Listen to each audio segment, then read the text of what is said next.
भारत के लोकतंत्र चैनल पर आप सभी का स्वागत है।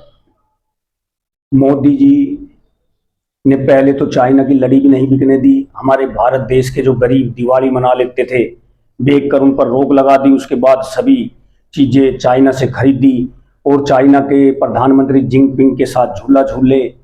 और अब कहते हैं लाल किले से कि स्वदेशी बन के दिखाओ, स्वदेशी सामान का उपयोग करो, विदेशी का तिरस्कार करो।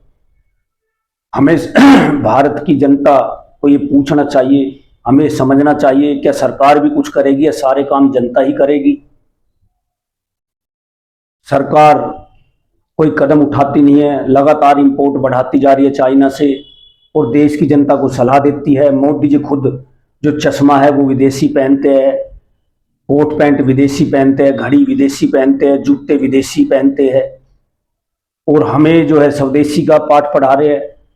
तो मोदी जी, गांधी जी बनना हर एक के बस की बात नहीं है। वो गांधी थे, गांधी बनना हर किसी के बस की बात नहीं है।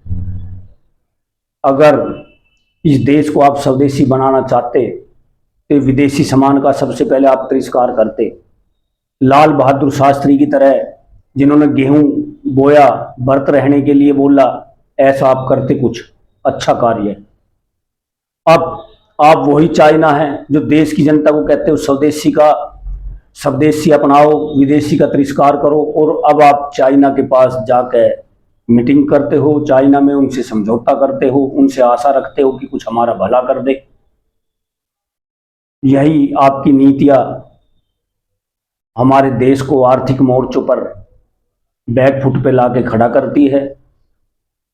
अगर देखा जाए तो बीजेपी देश के लिए घाटे का सौदा रहा, चाहे वो युवाओं की नौकरी हो, चाहे रोजगार हो।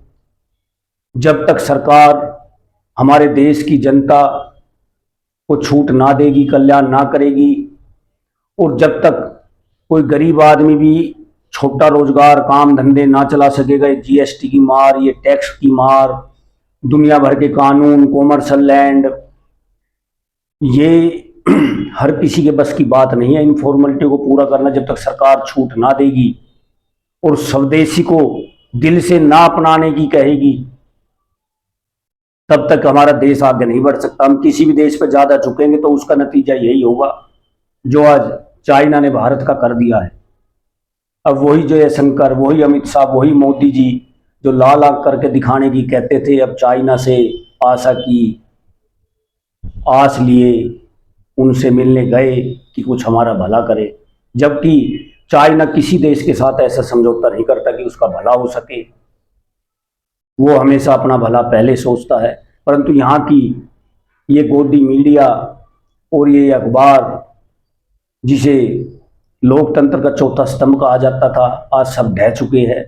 सबको अपनी जेब भरनी है, सबको अपने धंधे चलाने हैं। जय हिंद, जय भारत।